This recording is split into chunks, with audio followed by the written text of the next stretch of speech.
Welcome to the IT Career Energizer podcast.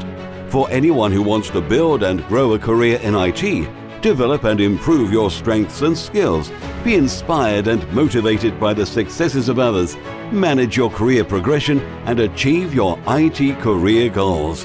And now, your host, Phil Burgess.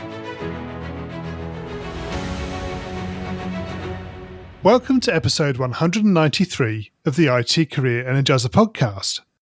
My guest on today's show is currently a senior program manager for Microsoft, focused on education. She received a PhD in computer science from UCSD in 2014, and during graduate school, she co-founded ThoughtSTEM, a company that teaches children to code through software and courses. She's also author of a dozen technical books targeted at students, and she was recently named in Forbes 30 Under 30 list and UCSD's 40 Under 40 alumni. So welcome to the IT Career Energizer podcast, Sarah Guthals. Thank you so much. I'm happy to be here. So Sarah, that was obviously quite an extensive intro. Could you perhaps expand on it and maybe give us a bit of a background into what you do and how you came into tech? So currently, I'm actually a senior program manager at Microsoft. I'm on the Azure engineering team, and basically, I like jobs, particularly in tech, that are related to education. And I think that started because my mom's a teacher. Right. Yep. And I didn't discover tech until I was in college. And I benefited a lot from tutors and TAs and the amazing professors at UCSD. And that learning environment and that community is just something that really stuck with me. So what I do today is basically try to help novice learners, whether they're young children or adult professionals, learn how they can use the power of, the mysterious cloud to solve the problems that they have. Can you tell us a little bit about ThoughtSTEM as well? This is something you started a while ago. Yeah. I'm no longer with ThoughtSTEM anymore. And I started it when I was a grad student. And it's still running, though. My co-founders are still doing it, which is great. Basically, I was teaching kids to code on the weekends for fun. I just loved doing it. So while I was in grad school, I'd just invite some 4th, 5th, 6th graders to my lab, and I would just teach them how to code. And one day my lab mate said, "This kind of is cool. Why don't we turn this into a company?" So we did. Yep. Excellent. Yeah. We started out thinking that we would teach kids to code privately in their homes for like $100 an hour. And where we ended up now is they still run after school programs, weekend workshops, and it's much more affordable than that. We have collaborative classes where students are learning how to communicate technically as well as build. And we have some softwares. Learn to Mod was one of our bigger softwares where students would learn how to mod Minecraft in the browser. Right. And obviously, just going to Minecraft itself, you've written quite a few books in that particular field. Yeah, I've written a couple on modding Minecraft with that Learn to Mod software. And then I've written one on just how to build in Minecraft. Building in Minecraft is not too hard. You just right click and a block gets placed. But I really walk students through the problem solving aspect, because even though the building isn't coding necessarily, it still is the same problem solving computational thinking that they would have once they do get into coding. Right. And do you see Minecraft as a good basis for maybe a young person to start considering potentially a career in tech? Definitely.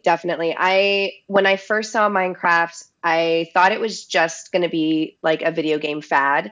And of course it had, fandom, and it had a really high spotlight time.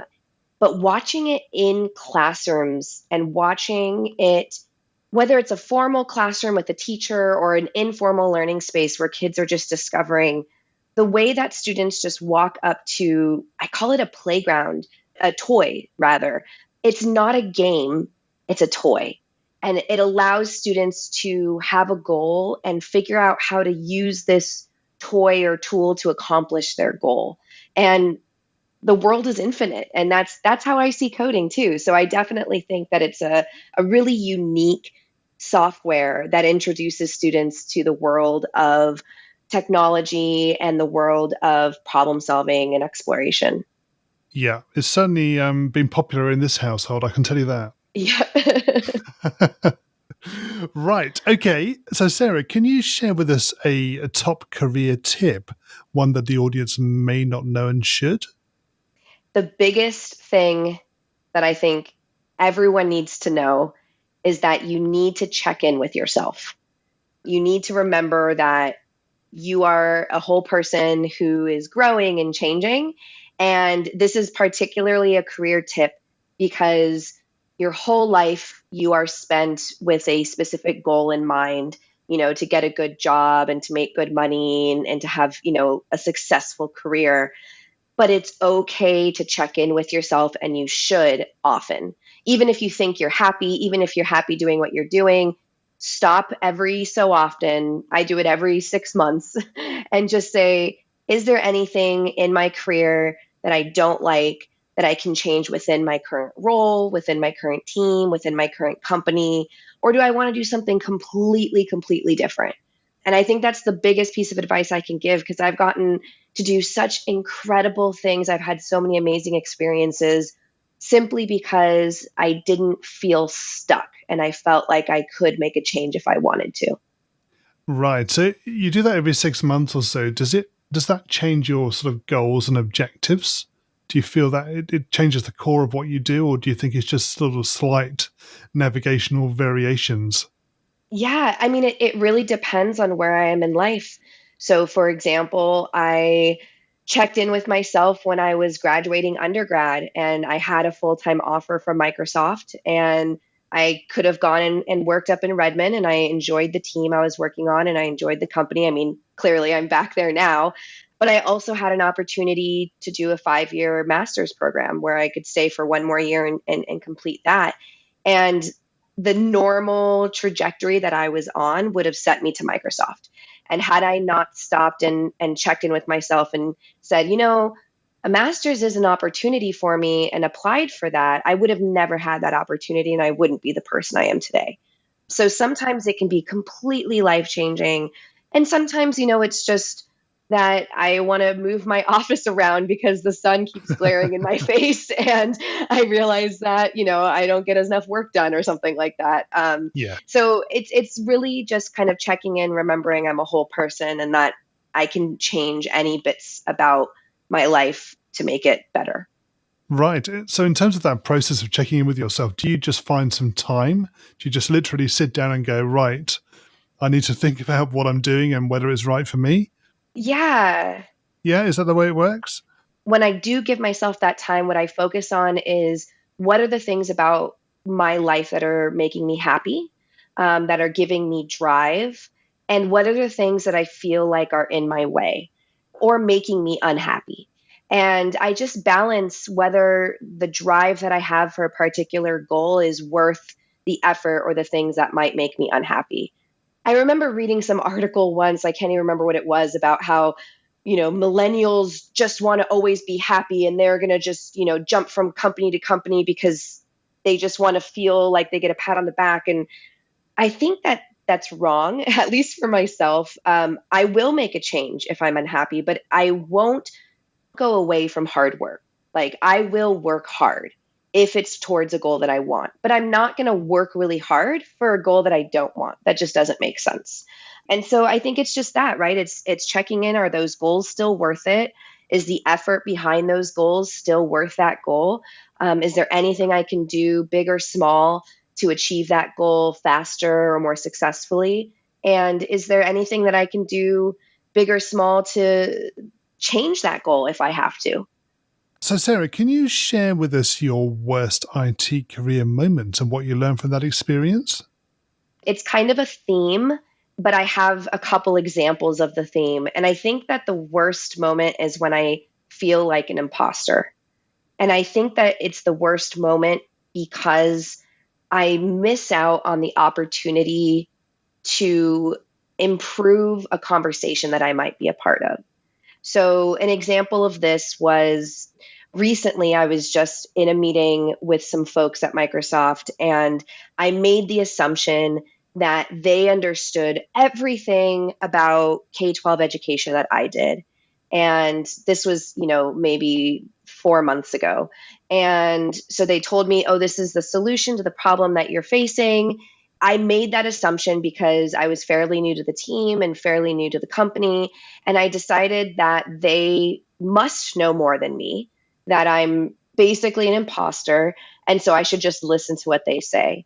3 weeks ago, I realized, oh, this one person that I spoke to actually didn't know about that. And I just wasted almost, 3 months on a solution that wouldn't be possible. And I knew it wasn't possible in that first conversation. I just made the assumption that they knew more than I did. And it's not that I always know more, but that feeling of being an imposter will often prevent me from having an enriched conversation and make me afraid to ask questions. So if they did know more than me, I could have learned. And if they didn't in that particular scenario, I could have taught something or they could have learned something. And so I think in general, and this has happened to me so many times, just feeling like an imposter really limits my impact. Sure.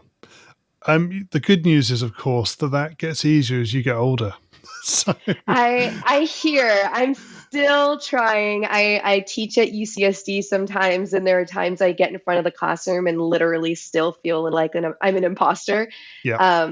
The other good news, though, is I'm not afraid to admit it. So I will tell my students that, and then we have a better relationship because of it.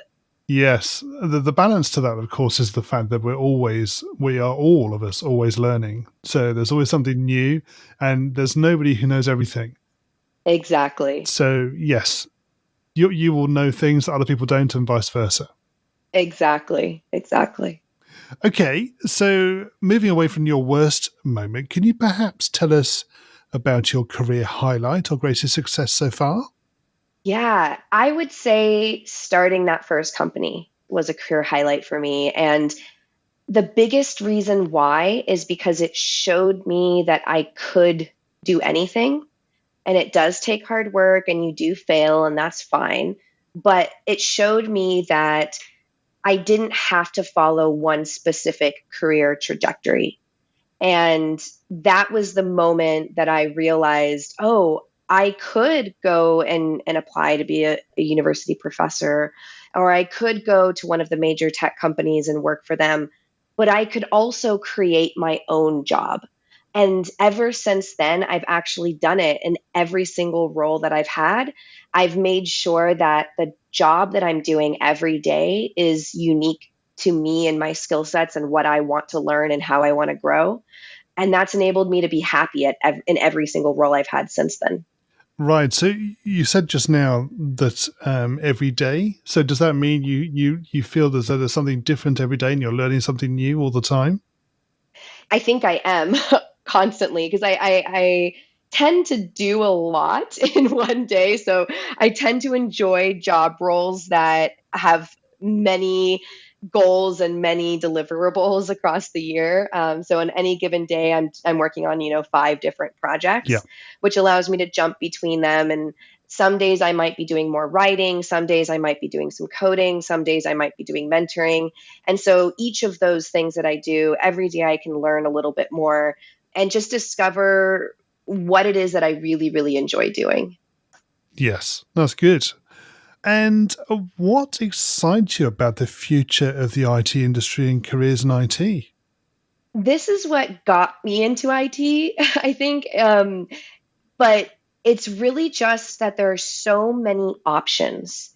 And when I first started, it was like, eye-opening just to see that you could have a computer compute grades for you. And like I said, my mom is a fourth grade teacher, and I was like, Mom, you could have a computer do this for you. And it's like, yeah, I knew Excel existed and things like that, but I was like, we could actually write a simple program that's specific to your classroom if you wanted to. And we explored that, and just that empowerment. And now with the accessibility of the cloud, whether you're using Microsoft's, Amazon's, Google's, or you're just, running your own VM on your own computer, whatever you're doing, the accessibility of high power computing and that, I've been going to these hackathons with these university students, and I was just teaching a 7th grader the other day. And it's just like telling them, like, what is a problem that you see in the world? And the 7th grader was like, he had just gotten back from a flight, and he said, I'm really interested in delays, like flight delays. And like, why can't we make that information more accessible to the people flying? And so we found flight information from, 4 major airports, and we just jumped onto Azure notebooks, and he used his like free Azure subscription trial. And in a matter of hours, we categorized the flights, and we figured out that there are 3, if you're only waiting 5 minutes, it's not really an interesting delay, but there's some delays that are overnight, and that those are the ones you probably want to avoid. And we started just exploring all the data, and just kind of, it's that, right? It's that Yes. any one person can have an interest in anything, and with computing power behind them and a little bit of knowledge and the power of search, and community, they can really solve any problem that they're running into, or that other people are. And that's what just really excites me, is every single day, IoT is getting more accessible, the cloud is getting more accessible, and these sound like buzzwords because they are, but I'm also sitting here staring at my Arduino Uno and my Meowbit little kitten bot device, and I'm about to, like play around with some wires and LEDs, and because I ordered them yesterday on Amazon, and now I'm going to build something today at 5 o'clock, and it's just there. It's just accessible now. We're going to go into the reveal round now. We're going to find out a little bit more about you and the way you think. You ready for this? Yeah. So maybe a slight repeat question, but what attracted you to a career in IT? It was the community. I was wanted to be a medical doctor, and the community in undergrad there wasn't as collaborative. But in coding at midnight, you could stand up in the computer lab, and 3 people would come help you if you needed help, because it was about problem solving and like fun. And so it was the community. And what is the best career advice you've ever received? That you are negotiating with a company, not the person you're talking to. I think oftentimes I felt guilt over asking for more from a specific person. And I remember one person told me once, you're not asking for their money. You're asking for the company's money for your worth. And that really changed my perspective. And conversely, what is the worst career advice you've ever received? That if you get a PhD, it means you cannot get a job in the tech industry. Right. Okay. Yep. It was basically that, yes, if you go into very detailed research where you're doing a lot of abstract, research in math, of course, you need to demonstrate that you can still code. But I almost didn't pursue it, thinking I wouldn't be able to work at Microsoft if I got a PhD. Right. If you were to begin your career again in today's world, what would you do? I would take courses in other disciplines, because like I said earlier, I think it's so interesting how we can apply technical solutions to anything in the world. And I wish I just knew more about other disciplines to be able to be more helpful there. Yeah. So about the solutions and where they can be applied as opposed to the technology? Yeah, it's basically that cloud computing and for example, specifically like Azure Cognitive Services or something. It's interesting that you can like look through an image and discover something. But if I knew more about city planning, or just the way that works, I can't even speak to it because I don't know enough. But I think there are problems we can solve there. Yep, absolutely. And what career objectives are you currently focusing on? Basically, my objective is to integrate education into as much as what I do as possible. So whether I'm doing the educating or I'm supporting educators, whatever it is, I think that's one of the most important things in our society. And so that's my objective. And what's the number one non-technical skill that has helped you in your career so far? I think it's empathy, which goes along with communication, which is essentially listening. Yes. empathy for users, customers, colleagues, direct reports, managers, whoever it is. I think that's the most important skill. And what do you do to keep your own career energized? Basically, what I mentioned at the beginning, I set goals and then I check in and make sure those goals are still the goals that I want and that I'm doing something towards those goals every day. Yes. And what do you do away from technology? I love to go to Disneyland. It's one of my favorite things. Though I will admit, when I'm there, I start to think of things that I could build if I were an Imagineer. But I love to go to Disneyland. I love to write and watch movies and listen to audiobooks. But you can listen to an audiobook on your way up to Disneyland. It's totally possible. Very true. Yes. Are you far away from Disneyland?